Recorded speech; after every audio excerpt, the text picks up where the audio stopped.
Ed Horvath re-enlisted in the United States Army at the age of 57 for 3 reasons. He wanted to carry on his family's military tradition in the footsteps of his father. He wanted to set an example of duty and service for his sons. And he wanted to provide his medical services to soldiers wounded in battle, or, as he calls it, taking care of the neighbor's kids. What didn't fully resonate with this caring man and physician was that in signing up to become an Army doctor, he would not only be dealing with the life-threatening injuries of soldiers, he would be staring down life-and-death situations himself. I was sent to Abu Ghraib Prison Hospital. What I did in my life to deserve that, I don't know. I had no idea why I was going there, and I went as a single person, which is unusual. Usually physicians go as a group. I arrived at Abu Ghraib.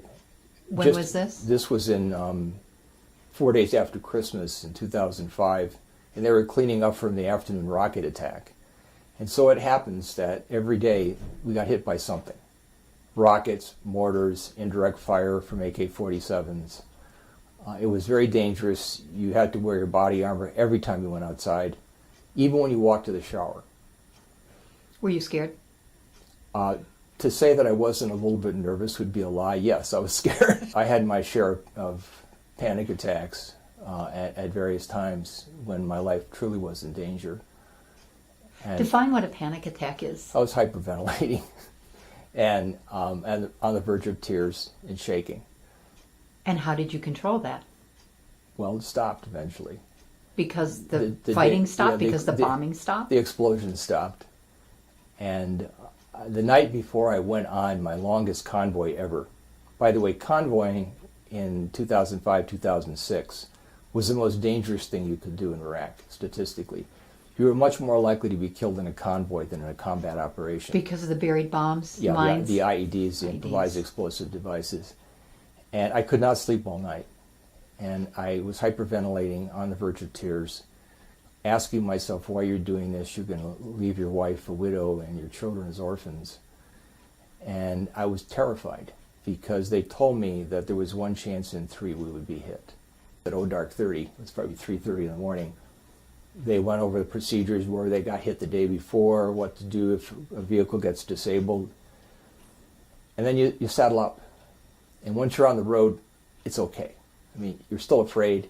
Your head's rotating around looking at everything. But the panic is gone. It's just the awareness of where you are and what could happen. What's the worst moment you ever had in combat? I think the worst moment was my second night in the war at Abu Ghraib. They put me in a little wooden box. It was about 6 by 8. As a room, you mean? Yeah, it was my room. And it was inside the prison walls because they put everything inside concrete buildings for protection against mortars. And it was dark, and there's a massive explosion and then a smaller secondary explosion. I knew right away what that meant was that someone drove a vehicle with a bomb in it to hit the wall. That was a massive explosion, then the fuel tank on the vehicle exploded. And the alarm went off. I pulled my clothes on, grabbed my weapon, put on my helmet, raced into the hospital area, and everybody's running around like they were in panic. And so I grabbed one of the soldiers. What's going on? They're inside. Who's inside? The jihadists. I said, who left the door open? And I said, what am I supposed to do? And he said, sir, do you have your weapon? Yes. Is it loaded? It is now. So he took me outside of this building. You really have to understand how stark, abandoned, and wrecked Abu Ghraib was. And so there's a wall 30 feet from the building with a hole in it where a door used to be. Back where our hospital was were sandbags. He said, don't let anyone through that door. And he left you there by yourself with that order? I said, well, am I authorized to shoot to kill? And he looked at me, and this kid was 23 years old. He said, oh, you're the new doctor. He says, maybe you shouldn't kill anyone your first week, just shoot him in the leg. And then he left.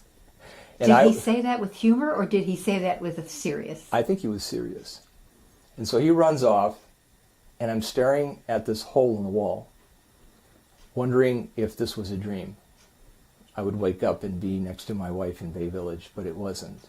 And then I thought, I don't think I remember this lecture from med school. Maybe I slept through it. And What, then, how to shoot someone? yeah. And then all of a sudden it occurred to me, my God, you're in a war.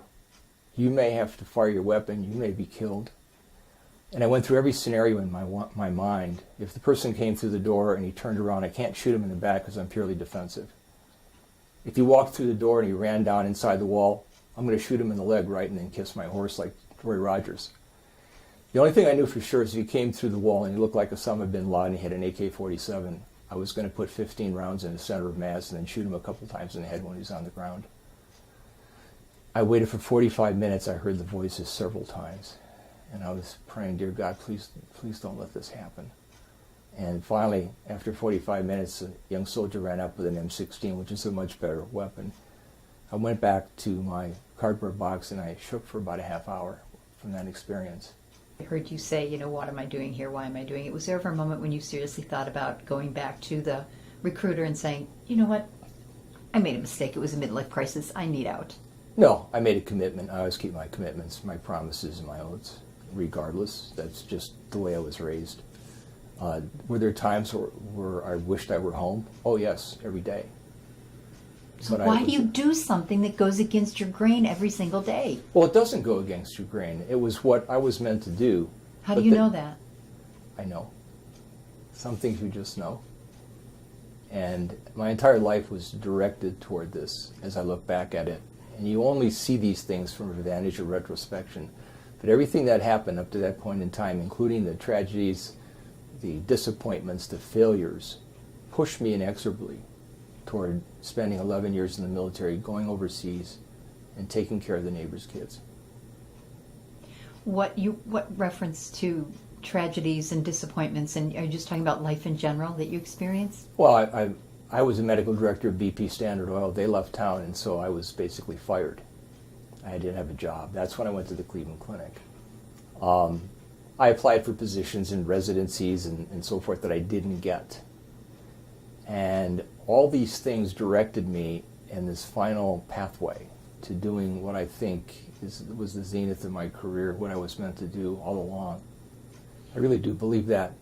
Why did you have to go to Iraq? Why did you have to do that in the service? Why not go to Appalachia or to a poverty-stricken barrio in LA or something like that? I think it's because of my background, the fact that I was in a military family, that I think the military is a noble profession and calling, and I thought I could make a difference there, perhaps more than I could anywhere else.